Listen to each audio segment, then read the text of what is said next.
ሰላም ጤና ይስጥልን ተመልካቾቻችን ከአንከር ሚዲያ ዝግጅት ክፍል ያክብሮ ሰላምታችንን እናቀርባለን። በሰሞኑ በአማራ ፋኖ ብሔራዊ ኃይል ምዕራብ አማራ ቀጠና ቴዎድሮስ እዝ እየተደረጉ ያሉ የሉና ተጋድሎችን በተመለከተና ከሰሞኑኛ ጉዳዮች አንዳንድ አጀንዳዎችን በማንሳት ከእዙ የህዝብ ግንኙነት ክፍል ኃላፊ ከአርበኛ ማርሸት ፀሐዩ ጋር የምናደርገውን ቆይታ እንድትከታተሉ ነው የምጋብዘው። አርበኛ ማርሸት እንዴት ሰነበትክ? እንደምን አለ? ደህና እንደምን አለ?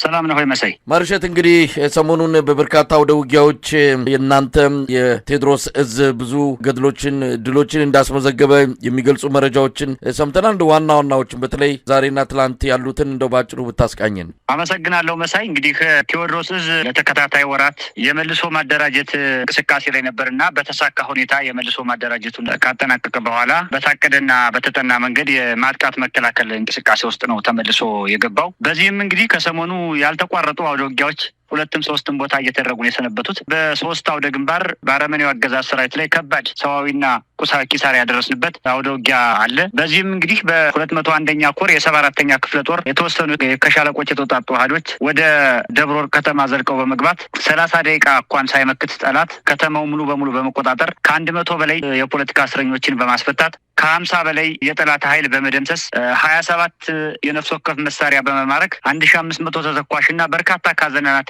በመማረክ እንደዚሁም የጠላት ኦፒዎችን እና ደህንነቶችን ጭምር በመደምሰስ ደብረ ወርቅ ከተማ ላይ የተሳካ ኦፕሬሽን ፈጽሟል። ይህ የሚያሳየው እንግዲህ በማንኛውም ጊዜ በተፈለገ ጊዜ እየተጠና ጎጃም ውስጥ የሚገኙ ከተሞችን በተፈለገው ሁኔታ መቆጣጠር እንደሚቻልና በዚህ የፈጣን ማጥቃት እንቅስቃሴ ውስጥ የትኛውንም ከተማ በመቆጣጠር የፈለግነውን ያህል ጥቃት መፈጸም እንደምንችል ያሳየንበት አውደ ውጊያ የተደረገው። ሁለተኛው አውደ ውጊያ 24ኛ ክፍለ ጦር ስር የሚገኙት ሮብ ገበያ ከተማ እንደዚሁ በመግባት ሲንቀሳቀስ የነበረን ጠላት በደፈጣ በመምታት ከባድ ሰብአዊና ቁሳዊ ኪሳራ ያደረሰበት ውጊያ ነው። ይህም ውጊያ እንግዲህ ከደብረ ማርቆስ በቅርብ ርቀት ላይ የሚገኝ የትኖራ ከሚባለው የኮሮች ቤዝ ከፍተኛ የመካናይዝድ ክምችት ያለበት የቅርብ ርቀት ላይ ያለ በመሆኑ ከፍተኛ ቁጥር ያለው የጠላት ሰራዊት የሚንቀሳቀስበት ሁኔታ በማጥናት በደፈጣ ከባድ ሰብአዊና ቁሳዊ ኪሳራ አድርሰናል። ሶስተኛው አውደ ውጊያ እንደዚሁ በ88ኛ ክፍለ ጦር የሚገኙ አሃዶች ሽንዲ ወንበርማ እና አካባቢው ላይ ባደረጉት ማጥቃት ከሌሊት 10 ሰዓት ጀምሮ በተደረገ ውጊያ ማለት ነው እንደዚሁ ከባድ የሚባል ሰብአዊና ቁሳዊ ኪሳራ በጠላት ላይ በማድረስ ወደ ገጠር ቀበሌዎች 5 እና 6 ኪሎ ሜትር ለመንቀሳቀስ ጥረት ያደረገው የጠላት ኃይል ተመልሶ እዚያቸው ከተማ ትምህርት ቤት ውስጥ መሽጎ እንዲቀመጥ ተገዷል። በአረመኔው አገዛዝ ሰራዊት ላይ 3 ግንባር ላይ እንዲህ አይነት ከባድ ቁሳዊና ሰብአዊ ኪሳራ ማድረስ ችለናል። መሳይ አርበኛ ማርሸት እንደው ከወትሮው በተለየ ሁኔታ እነዚህ ድሎች ምን ይነግሩናል? አሁን የሚታዩት ውጊያዎች አሁን የሚደረጉት ተጋድሎች ከበፊት ጋር ስናነጻጽራቸው የሚለዩበት መንገድ አለ? የአገዛዙን ሰራዊት ላይ ከሚደርሰው ኪሳራ ባሻገር በሚገባ በግልጽ የሚታዩ በግልጽ የሚነበቡ ሁኔታዎች አሉ። ለምሳሌ በወገን በኩል ጠንካራ ወታደራዊ የሆነ ቁመና ገንብተን በመሳሪያ አጠቃቀም፣ በኮሚኒኬሽን፣ በኢንተለጀንስ፣ በማጥቃት መከላከል ስልት እጅግ ያደገ ውጊያ ነው የምናደርገው። ይሄ ከጊዜ ጊዜ ትግሉን ኤክስፔሪንስ እያደረግነው በደንብ እየተለማመድ ነው መምጣታችንን እና ጠንካራ አይበገሬ የማጥቃት አቅሙ ከፍ ያለ ሰራዊት የገነባን መሆኑን ትልቁ ማሳያ ነው። እንግዲህ ሸማቂ ብለው ቢጠሩንም ከሸማቂ በላይ አቅም እየገነባን ያለን የኃይል በአጠቃላይ የሰው ኃይልና የጦር መሳሪያ ከጠላት ጋር ሲነጻጸር በእጅጉ የኛ በስነ ልቦናም በቁጥርም የሚበልጥ በወትሮ ዝግጁነትም የሚበልጥ በመሆኑ ይሄ ደግሞ ኤክስፔሪንስ ያደረግነው በጥንካሬ የሚታይ ትልቁ ጉዳይ በመሆኑ ውጤት እያመጣንበት ነው ማለት ነው። እንግዲህ በአብይ በኩል ረጅም ዓመት ካምፕ ላይ ሲቀለብ የነበረው ከህወሓት ጋር 2 እና 3 ዓመት ሲዋጋ የነበረው ልምድ ያለው ቼን ኦፍ ኮማንድ የሚጠብቀው ያ የቀድሞ የሀገር መከላከያ ሰራዊት የሚባለው ኃይል የለም። አሁን ከጥቅም ውጭ አድርገነዋል። አሁን አመራር የሚሆኑት የ2 ዓመትና የ3 ዓመት ወታደራዊ ልምድ የሌላቸው በተለይ ሻለቆችን፣ ሬጅመንቶችን፣ ሻምበሎችን፣ ጋንታዎችን፣ ቲሞችን የሚመሯቸው 2 ዓመትና 3 ዓመት ልምድ የሌላቸው ከሻለቆች፣ ኮሎኔሎች፣ ጀነራሎች የግል ቢዝነስ ላይ የተሰማሩ ስርዓቱ እንደሚናድ በአጭር ጊዜ ስለገባቸውና ፋኖን መቋቋም እንደማይችሉ ስለገባቸው በዱባይ፣ በቱርክ፣ በኡጋንዳ፣ በሌሎችም የአፍሪካና የመካከለኛው ምስራቅ ሀገራት ከፍተኛ የሆነ ገንዘብ ስመግል እያደረጉ ቤት የሚሰሩና የመጪው ህይወታቸውን ለማመቻቸት ከፍተኛ ሩጫ የሚያደርጉ በጦር መሳሪያ ሽያጭ ማህበረሰብን በመቅጣት ማህበረሰብን በማገድ ተሳትፎ የሚያደርጉና የግል ጥቅም ላይ የተሰማሩ ወታደራዊ መኮንኖች ናቸው። ከዚህ ባለፈ እነሱ የጥቅም ታጋዮች፣ እኛ የህልውና ታጋዮች እንደመሆናችን መጠን በህልውና ታጋይና በደሞዝ ታጋይ በጥቅም ታጋይ መካከል ያለው የስነ ልቦናና የሀሳብ የዓላማ ልዩነት የሰማይና የምድር ያህል የሚራራቅ በመሆኑ እና አብይ አህመድ መደበኛው ሰራዊት አልቆባቸው ህፃናትን ከየአካባቢው እያነቁ ወደ ማሰልጠኛ በማስገባት 2 ወርና 3 ወር ሩጫ በማስሮጥ መተኮስ የማያውቁትን ክላሽና የቡድን መሳሪያ በማሸከም ነው እያመጡ እያስፈጇቸው ያለና የና አብይ አህመድ አሁን የቀረ ምላሳቸው ብቻ ነው። ምላሳቸው የቀረው የተወሰኑ መካናይዝድ መሳሪያዎችና የአየር ኃይላቸው ነው ተፍ እያለ ያለው። ይሄም መላ እየተዘየደለት ነው። ጦርነቱ በእኛ ግንባታ በእነሱ መፍረስ ላይ እየተመሰረተ ሆኗል። መሳይ ነው አርበኛ ማርሸት ከእናንተ ጋርም በተያዘ ነው በሌሎቹም ቀጠናዎች ባሉ የፋኖ መዋቅሮችም እንደዚሁ በልዩ ትኩረት እየተሰራ እንዳለ የተከታተልን ነው። በተለይ እናንተ ቴዎድሮስ እዛ አካባቢ ስልጠና ላይ ከፍተኛ ትኩረት የሰጣችሁ ይመስላል። አሁን ከአውደ ውጊያው ቀነስ አድርጋችሁ ከፍተኛ ቁጥር ያለው ፋኖ ሰራዊት እያስመረቃችሁ እንዳለ በሚወጡ ቪዲዮዎች በምንከታተላቸው መረጃዎች ማረጋገጥ የቻልነው ጉዳይ ነው። ግዙፍ ኃይል እየተመሰረተ ያለ ይመስላል። እንግዲህ ከሰው ኃይል አንጻር ምናልባትም ካገዛዙ የሚወዳደር የሰራዊት ቁጥር እንዳላችሁ እንደው በግምት መግለጽ የሚቻል ይመስለኛል። በመሳሪያ አቅም በሌሎችም እንደዚሁ ቀስ በቀስ እድገት እያሳያችሁ እንዳለ መታዘብ ይቻላል። ራስን የማብቃትና በወታደራዊ ቁመና ገዘፍ ብሎ ለመታየትና የተኩስን አቅም ለማሳደግ ሰፊ ስራዎች እየሰራችሁ መሆናችሁን ነው እንግዲህ እየተከታተልን ያለ ነው። ይሄ እንግዲህ መሳይ ትውልዱ በእኛ የፖለቲካ ፕሮግራም መሰረት መሰብሰብ አለበት፣ መሰልጠን አለበት፣ ታጠቅ አለበት፣ ጠላቴ ወደሚለው አካል ሁሉ መተኮስ አለበት የሚለው የእኛ ስታንዳችን ነው፣ ሞቲቫችን ነው። በዚህ ቋንቋ ማንኛውም የዚህ ዘመን የአማራ ትውልድ አዲሱ ትውልድ ብለን የምንጠራው አካል መሰብሰብ አለበት። ከያለበት ሁኔታ ተሰብስቦ ትኩረቱን እዚህ የህልውና ትግል ማድረግ አለበት። ከየአካባቢው ተሰብስቦ ወደ ማሰልጠኛዎች መግባት አለበት። ርዕዮተ ዓለም ከጠመንጃ ጋር መታጠቅ አለበት። ቀጥሎ ጠላቴ ወደሚለው መተኮስ አለበት እና በዚህ ሞቲቭ መሰረት ነው ከፍተኛ ቁጥር ያለው ሰራዊት እየገነባን ያለ ነው። አላማችን የመጀመሪያው አማራን ከደረሰበት ሁለንተናዊ ቀውስ፣ ሁለንተናዊ መበተን ወደ መሰብሰብና ወደ መሸከፍ በማምጣት ራሱን ከመከላከል አልፎ ወደፊት ለምትኖረው ኢትዮጵያ ቀጣይነት ያለው የፖለቲካ የኃይል የአስተሳሰብ ጭምር መሰብሰብ በማድረግ አማራውን ራሱን የሚጠብቅ ህዝብ፣ ራሱን የቻለ ህዝብ፣ ራስ በቃ ህዝብ ማድረግ ስለሆነ የዚህ አካል ነው ማሰልጠኑ። ከማሰልጠን ባለፈ ማብቃት፣ ከማብቃት ባለፈ ደግሞ ሊደር እንዲሆን እያንዳንዱ አማራ በስትራቴጂ ደረጃ እየተንቀሳቀስን ያለንበት ሁኔታ ነው ያለው። ትግሉን በመትከል የከፈልነው ከፍተኛ መስዋዕትነት ፍሬ አፍርቶ ከመትከል ወደ ግንባታ ስለተሸጋገርን ትውልዱን የመገንባት ትልቁ አካል ነው ማለት ነው። ይሄ መሳይ አርበኛ ማርሸት ሰሞኑን ያው ከፋኖ ትግል ጋር በተያያዘ የተወሰኑ አመራሮች ከትግሉ ወጥተው ብልጽግናውን አገዛዝ መቀላቀላቸውን የሚገልጽ ዜና እንግዲህ አልተቋረጠም። አሁንም እየገለጹ ይገኛሉ። አሁንም ተንጠባጥበው የሚመጡ እንዳለ በቴሌቪዥናቸው እያሳዩ ፋኖ አበቃለት እየተበታተነ ነው የሚል ነገርም እያነሱ ይገኛሉ። ጠላቶቻችን ተበታትነዋል፣ በተበታተኑበት የመጨረሻውን ግብዓተ መሬታቸውን እንፈጽማለን የሚልም ፉከራ አብረን እየሰማን እንገኛለን። አጠቃላይ ሁኔታ እንዴት እየተከታተላችሁ ነው ያላችሁት? በጉዳዩ ላይ በእርግጥ ብዙ ነገር ተብሏል። ነገር ግን አሁንም አልቆመም፣ አልተቋረጠም፣ እየመጡ ነው፣ ጨርሰው ነቅለው መምጣታቸው አይቀርም የሚል እንደው ተስፋም ጭምር ለደጋፊዎቻቸው እየገለጹ ይገኛሉና እዛ መንደር በተወሰነ ደረጃ ሞቅ የማለት ነገር አለ።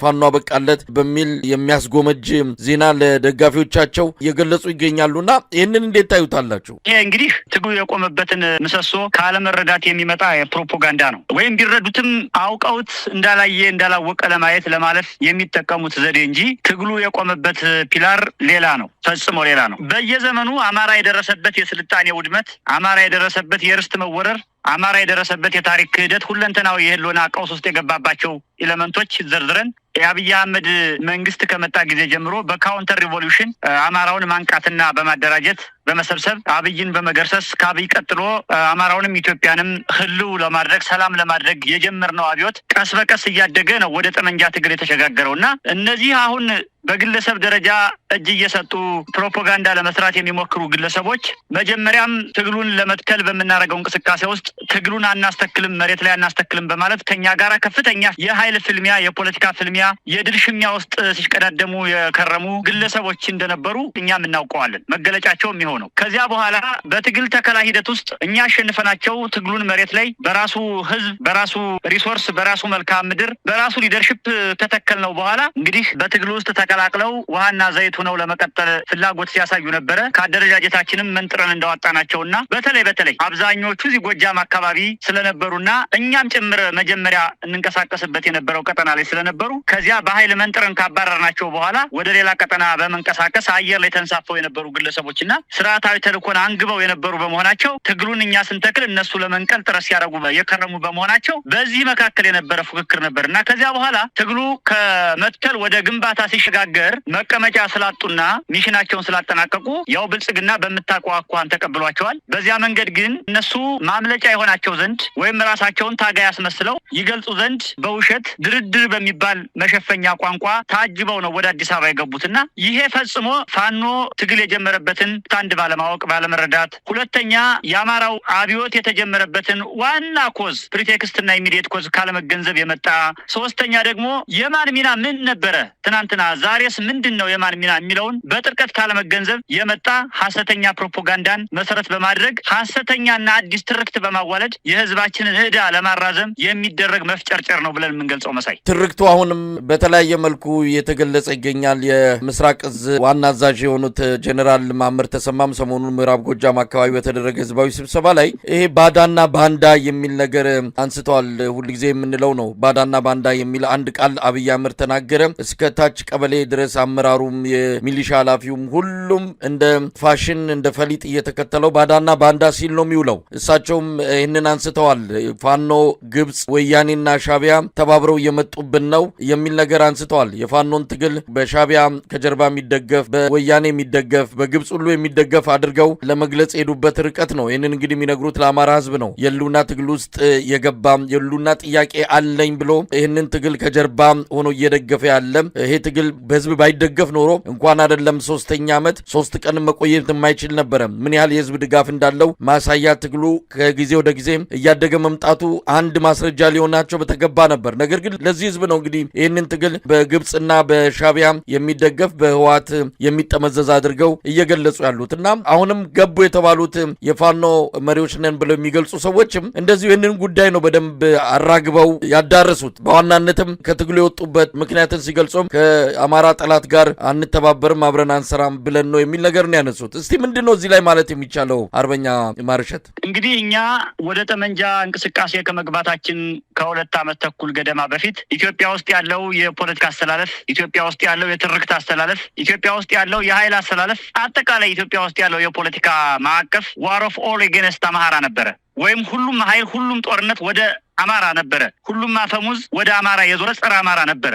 አሁን ይሄን አብዮት ከጀመርነው በኋላ በሰላ አብዮታዊ ስትራቴጂ ዋር ኦፍ ኦል ኤጌንስት አብይ አድርገነዋል። ትርክቱን፣ ኃይሉንም፣ ፖለቲካውንም አጠቃላይ ነባራ ሁኔታውን የሀገሪቱን ማለት ነው። ይሄ አብይን አስጨንቆታል። ለምሳሌ ለህዋቶች ገንዘብ፣ የጦር መሳሪያ፣ ሚሊተሪ ሳይቀር ሰጥቷቸው ነበረ ፋኖን ውጉልኝ ብሎ። እነሱ አናደርገውም አንዋጋም ስላሉት የትርክት ለውጥ፣ የአስተላለፍ ለውጥ፣ የፖለቲካ ለውጥ መጥቷል። አሁን ባለው ተጨባጭ ሁኔታ አብይ መረዋለው የሚለው ክልል አብዛኛው በሚባል ደረጃ የትጥቅ እንቅስቃሴ እየተደረገ ያለበት ከአብይ ቁጥጥር ውጭ የሆነ ነው። ትግራይን ብትወስድ ባለፉት ዓመታት ከአብይ ቁጥጥር ውጭ ናት። አፋር አሁን ከፍተኛ ቁጥር ያለው ጸረ አብይ እንቅስቃሴ የሚያደርግ ሰራዊት የተገነባበት ስትራቴጂክ የሆነ የሽምቅ ቀጠና ሆኗል። አማራ ክልል በምታቋቋን ባለፉት 4 እና 5 ዓመታት ማለት ይቻላል ያላረፈ አውደ ውጊያ እየተደረገ ያለበት ሁኔታ ነው ያለው። ቤኒሻንጉል ጉሙዝ ክልል የሌሎች የሸማቂ ኃይሎች መደራጃ ቤዝ ኤሪያ የሪሶርስ ማስገኛ ሆኖ ቤኒሻንጉል እንደፈረሰ ነው ያለው። ሶማሌ ብትሄድ የሶማሌ የኦጋዴን ብሔራዊ ንቅናቄ ግንባር እየተንቀሳቀሰ ያለበት ሁኔታ ነው ያለው። ጸረ አብይነቱ ምን ያህል እንደሆነ የሶማሌ ህዝብና የሶማሌ ክልል የሚታወቅ ነው። ደቡብ ኢትዮጵያ ብትሄድ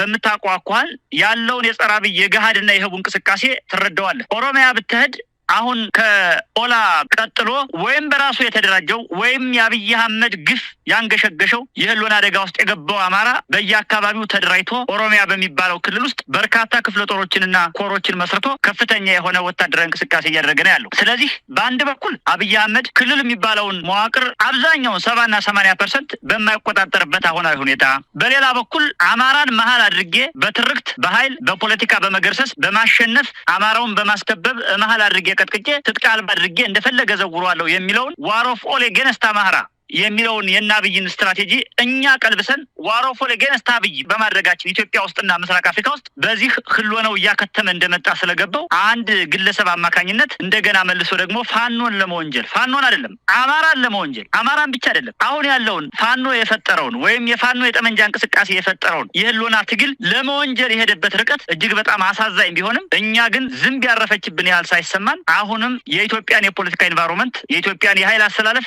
የኢትዮጵያን አጠቃላይ ነባራዊ የፖለቲካ ሁኔታ ወደ ዋር ኦፍ ኦል ኤጌንስት አብይ እንደቀየር ነው። አሁንም በእጃችን እንደተቆጣጠር ነው እየገሰገስን ነውና የአብይ አህመድ ሐሰተኛ ትርክትና ውንጀላ እኛን አይደለም ወደኋላ የሚመልሰን፣ እኛን አይደለም የሚያሸማቅቀን፣ ለደቂቃ ቢሆን የማያስቆመንና ያቀርነውን የምንሰራ ያለምነውን የምንፈጽም ህልማችን እየኖርን ያለን እውነተኛ የአማራ ህዝብ የህልውና አደጋ ቀልባሽ መሪዎች እንደሆንን በተግባር እያሳየን ያለንበት ሁኔታ ነው ያለው። እዚህ ላይ ትኩረት ሊሰጠው የሚገባ አሁንም ህዝባችን ደግሞ ደጋግሞ የአማራውም ህዝብ የኢትዮጵያም ህዝብ ሊያስብበት የሚገባው ቁልፍ ጉዳይ አንደኛ ይሄ ትግል የአማራ ህዝብ ትግል ብቻ አይደለም። ኢትዮጵያ ውስጥ ያለን ጨፍጫፊ መንግስት፣ አምባገነን አገዛዝ፣ መሀይማንን መገርሰስ መጣል የአማራው ብቻ ሳይሆን የመላ ኢትዮጵያዊ ነው። አብይ የበደለው፣ አብይ የገደለው፣ አብይ የመዘበረው አማራውን ብቻ አይደለም። ያልመዘበረው፣ ያልጨፈጨፈው፣ ያልገደለው ኢትዮጵያዊ የለም። አማራው በፊት አውራሪነት የትጥቅ ትግል ይጀምር እንጂ በአብይ ላይ ሌላውም ህዝብ በሂደት ቀስ እያለ ወደ ትግሉ እየመጣ በመሆኑ አሁንም ሊተባበር ይገባዋልና እና አብይ አህመድ የሚያመጧቸው ክሶች፣ ውንጀላዎች፣ ሽሙጦች፣ ስድቦች ዋጋ አልባ በመሆናቸውና በዚህ ዘመን የማይሰሩ በመሆናቸው የአብይን ክሽፈት፣ የፋኖን ግስጋሴ፣ የፋኖን ድል አድራጊነት የሚያበስሩ እንቅስቃሴዎች በመሆናቸው መላው የአማራ ህዝብ፣ መላው የኢትዮጵያ ኤሊት፣ መላው ሀገር ወዳድ ኢትዮጵያዊ በሙሉ ከአማራው ትግል ከፋኖ እንቅስቃሴ ጎን ተሰልፎ አብይን በመገርሰስ ሂደት ውስጥ የራሱን ሚና እንዲወጣ እንዲያበረክት ጥሪ ማቅረብ ፈልጋለሁ። እንደው አርበኛ ማርሸት ቀደም ሲል እንደው የኃይል ሚዛን እየተቀየረ ነው የሚልም ነገር ይነሳል። እንግዲህ የኃይል ሚዛን እየተቀየረ ነው፣ አብይ አህመድ እንዲህ አይነት ጭንቀት ውስጥ የገባው በዚህም በዛም እናንተን የሚወነጅለው አንዴ ባዳ አንዴ ባንዳ በሚሉ ቃላቶች እየገለጸ ከፍተኛ የሆነ የፕሮፓጋንዳ እንቅስቃሴ ውስጥ የገባው አንድም የኃይል ሚዛኑ ወደ ሌላው እያጋደለ እሱ እግር ስር ያለችው ኳስም ከዚህ በኋላ በእሱ እግር ብቻ የማትቆይ መሆኗን በኢትዮጵያ ባለው አጠቃላይ ሁኔታ ብልጽግና ብቻ ሳይሆን ወሳኝ ኃይል ሌሎችም እኩል ቁመና እኩል አቅም ኖሯቸው ወደፊት እየመጡ ያሉ ኃይሎች ስጋት ውስጥ ስለከተቱት እንደሆነ ነው። ይህንንም ጠቅለል ተደርጎ ሲገለጽ የኃይል ሚዛኑ ተቀይሯል ወደሚል ድምዳሜ ላይ የሚያደርስ ነው። ይህንን እንዴት ነው በዝርዝር መግለጽ የሚቻለው? ትክክለኛ ሀሳብ ነው መሳይ። አሁን ኢትዮጵያ ውስጥ ያለ 5 ጠመንጃ ያለው 5 ሚሊዮንም ህዝብ ያለው ኃይል ከአብይ አህመድ በተቃራኒና በተጻራሪ የቆመ እድሉን ቢያገኝ አብይ አህመድና መሰሎቹ ላይ በአካል እርምጃ ለመውሰድ ለማጥፋት የተዘጋጀ አለዚያ ደግሞ በመደራጀት ከሌሎች ህዝቦች ጋር በመናበብና በመተባበር ጸረ አብይ አህመድ ሪጂም እንቅስቃሴ እያደረገ ያለበት ሁኔታ ነው ያለው። ይሄ ዝም ብሎ የመጣ አይደለም። የኛ በባዶ እጃችን ጀምረን እስከ አፍንጫችን መታጠቃችን፣ የኛ የፋኖች ትንሹነን ጀምረን ሚሊዮን የመሆናችን፣ የሀገሪቱን ብሔራዊ ጦር እግረኛውን፣ መካናይዝዱን፣ ኮማንዶውን፣ አየር ኃይሉን ለዚህን ያህል ጊዜ መክተን መድረን አጥቅተን የራሱን ጠመንጃ ቀምተን ማርከን ሰርቫይቭ አድርገን እስከዚህ በመቆየታችን እኛ የሰላ ፖለቲካዊ ስትራቴጂ በመንደፍ ከሌሎች ህዝቦች ጋር አብሮነትና አንድነትን መስበክ እንዳለብንና ሰብከንም ጭምር ፍቅራችንን በተግባር አሳይተን የማረክናቸውን ለቀን ወደ ቤታቸው ሸኝተን ያስከዳናቸውን በክብር ወደ ቤታቸው ሸኝተን የፖለቲካ ትርክት የኃይል ትርክት በመገንባት ያመጣ ነው ፖለቲካ ስትራቴጂ በመሆኑ አገሪቱ ላይ ያለው የፖለቲካ ኢንቫይሮንመንት ሙሉ በሙሉ ተቀይሯል። አሁን ከአብይ አህመድ ጋራ የቆመ አንድ ኃይል የለም። ሁሉም ኃይል የቆመው ከአብይ አህመድ በተቃራኒ ጎራ ነው። ይሄ ደግሞ ዝም ብሎ የመጣ ሳይሆን በእኛ የሰላ አብዮታዊ እንቅስቃሴ የመጣ ነው። የዚያ ውጤት ነው ይሄ። ስለዚህ ማንም ኃይል የትኛውም መልክዓ ምድር ውስጥ ያለ ኢትዮጵያ ውስጥ ምስራቅ አፍሪካ ጭምር ከአብይ አህመድ በተቃራኒ እንዲቆም ያደረግነው እኛ ባመጣ ነው የፖለቲካና የኃይል ድል መሆኑ ሊመዘገብና ሊታወቅ ይገባል። ይሄን እንግዲህ ወደ ምን ቀየሩት መሰለህና አብይ እኛ ሊደርሽፑን እንዳልያዝ ነው ሁለተኛ አካል እንደሆን ስንዋጋ ስንታገል ሀሳቡም ኃይሉም ጉልበቱም ስትራቴጂውም የኛ እንዳልሆነ ለማስመሰል ነበር ከፍተኛ ጥረት እያደረጉ ያሉት። ይሄ ግን ፍጹም ሐሰተኛ መሆኑን በማስረጃ ለማቅረብ ያክል አማራ በታሪኩ እንዲህ አይነት ፋናዊና አማራዊ የህልውና ተጋድሎ አድርጎ ማያውቅ። ስለዚህ ስደተኛ የነበረውን የአማራን ትግል ወደ ሀገር ቤት በማምጣት የፖለቲካና የኃይል ስትራቴጂ ሀገር ቤት በመትከል አማራው በራሱ ህዝብ፣ በራሱ ሊደርሽፕ፣ በራሱ መልክዓ ምድር፣ በራሱ የተፈጥሮ ሀብት፣ በራሱ ጊዜና ጉልበት፣ በራሱ መስዋዕትነት ታግሎ አምባገነን አገዛዝን ጨፍጫፊ አገዛዝን መጣል እንደሚችል መሬት ላይ ትግሉን ስታብሊሽ አድርጎ ቀጥሎ ወደ ግንባታ ሲሸጋገር ሌሎች ኃይሎች ጋር ያለው ትብብር ያለው አዎንታዊ እይታ እየጨመረ በመምጣቱ የአብይ አህመድ ህልውና እያዘቀዘቀ በመምጣቱ ምክንያት የተፈጠረ ትርክት ነው መሳይ እና የኢትዮጵያ የፖለቲካ ኢንቫይሮንመንት አሁን ዋር ኦፍ አጌንስት አብይ እንዲሆን አድርገነዋል። እንግዲህ አርበኛ ማርሸት የመጨረሻ አድርጌ ማነሳው ሀሳብ እንደው ምን እንጠብቅ ነው? የአማራ ህዝብ ህልውና ትግል ብረት ተነስቶ የአብይም አህመድ አገዛዝ ሰራዊቱን ልኮ ወደ ይፋዊ የሆነ ጦርነት ውስጥ ከተገባ 3ኛ ዓመቱን ተያይዛችሁታል። እስካሁን ባለው ሁኔታ መጀመሪያ አካባቢ የዞን ከተሞችን የወረዳ ከተሞችን ተቆጣጥሮ የመቆየት ሁኔታ ነበር። በኋላ አገዛዙ እየወሰደ ባለው የጭካኔ እርምጃ ይህንን ስትራቴጂ በመተው የሰራዊቱን አቅም የማዳከም ሌላ አዲስ ስልት እየተከተላችሁ ቆይታችኋል። ከዚህ በኋላ ምን እንጠብቅ? እንግዲህ ህብረቱም ትብብሩም አንድነቱም እየመጣ ነው። የምንሰማቸው መልካም ነገሮች አሉ። በአንጻሩ በአብይ አህመድ መንደር በኩል የፈራረሳችሁ ነው ያበቃላችሁ ነው ቢባልም መሬት ላይ ባለና በሚመነዘር እውነት ሲገለጽ ግን በተቃራኒው እንደሆነ ነው የምንረዳው። በመተማ አካባቢ በአንድ አውደ ውጊያ ብቻ ከ253 በላይ ያገዛዙ ሰራዊት የተደመሰሰበት አውደ ውጊያ የተደረገውን መጥቀስ ብቻ ምን ያህል የአብይ አህመድ አገዛዝ እየፈራረሰ በአንጻሩ ፋኖ ያደገ እንደመጣ የሚያሳይ ነው። ለማንኛውም ምን እንጠብቅ እስቲ? የኢትዮጵያ ህዝብ ድል ይጠብቅ። ምናልባት አሁን ከባህር ዳር ራቁ፣ ከፍኖተ ሰላም ሸሹ፣ ከማርቆስ ጠፉ የሚል አሉባልታና ሐሰተኛ ፕሮፓጋንዳ ሲነዛ እናያለን። ታያላችሁ። ዓለም ያያል፣ ይታዘባል፣ ህዝባችንም ያያል። በትጥቅ ትግል ውስጥ ፈጣን ማጥቃት ማድረግ፣ ረጅም ርቀት ተጉዞ መከላከል መስራት የተለመደና ተፈጥሯዊ የትግል ባህሪ ነው። ለአብነት ሻቢያ ይታገል በነበረበት ጊዜ ከአስመራ 5 ኪሎ ሜትር ላይ ደርሶ የነበረና አስመራን ዛሬ ይቆጣጠራል ነገ ይቆጣጠራል ሲባል ሲጠበቅ እንደገና ከአስመራ 5 ኪሎ ሜትር ርቀት ላይ ከሸሽቶ ድጋሜ 13 ዓመት በጫካና በበረሃ ከተዋጋ በኋላ ተመልሶ አስመራን ተቆጣጥሯል። እኛ እኮ አሁን ባህር ዳር ከተማ አስተዳደር ውስጥ ነው ያለነው። እኛ እኮ አሁን ደብረ ማርቆስ ከተማ አስተዳደር ውስጥ ነው ያለነው። ከከተሞችም አልሸሸንም። እንደውም እያደረግን ያለነው የትርክት ግንባታ፣ እያደረግን ያለነው የኃይል ግንባታ፣ እያደረግን ያለነው የፖለቲካ ግንባታ። ጊዜያዊ መንግስት የሚባል እኮ አቋቁመን የወረዳ አስተዳዳሪዎችን በአጠቃላይ የህዝብ ችግር የሚፈቱ ህዝብን ሞቢላይዝ የሚያደርጉ ሀብትና ኃይል የሚሰበስቡ የወረዳ አመራሮችን እኮ መድበን መንግስት መስርተን እኮ እየተንቀሳቀስ ነው ያለነው። ይሄ ፈጣን ትግል፣ ይሄ በጣም ፈጣን አብዮት ውጤት አምጥቶ ህዝባችንን እፎ የሚያስብል በመሆኑና ከተስፋ ሰጭነት ባለፈ ተጨባጭ ውጤት ያስመዘገበና ያመጣ በመሆኑ ህዝባችንም ይሄ እየገባውና እያስተዋለው የመጣ በመሆኑ የሚነዙ ሐሰተኛ ፕሮፓጋንዳዎችን ወደኋላ በማድረግ ወደ ጎን በመተው አሁንም ትኩረቱንና አይኑን ድጋፉን ሁሉ ወደ ፋኖ በማድረግ በአጭር ጊዜ የፈጠነ ድል አምጥተን አማራውንም ኢትዮጵያንም እፎ የሚያስብል የጥይት ድምጽ የማይሰማባት ሀገር፣ ሟችና ገዳይ የማይኖርባት ህዝብና ሀገር ለመገንባት ነውና ዓላማችን። በአጭር ጊዜ ውስጥ ይህን ስለምናሳካ የኢትዮጵያ ህዝብ ይህን ብሔራዊ ሰላም፣ ይህን ብሔራዊ አንድነት፣ ይህን ብሔራዊ ኩራት ይጠብቅ። መሳይ በጣም ነው የማመሰግነው። አርበኛ ማርሸት ጻዩ የአማራ ፋኖ ብሔራዊ ኃይል ምዕራብ አማራ ቀጠና ቴዎድሮስ እዝ የህዝብ ግንኙነት ክፍል ኃላፊ፣ ለነበረን ቆይታ በአንከር ሚዲያ ታዳሚዎች ስም ከልብ ነው የማመሰግነው። እኔም አመሰግናለሁ መሳይ።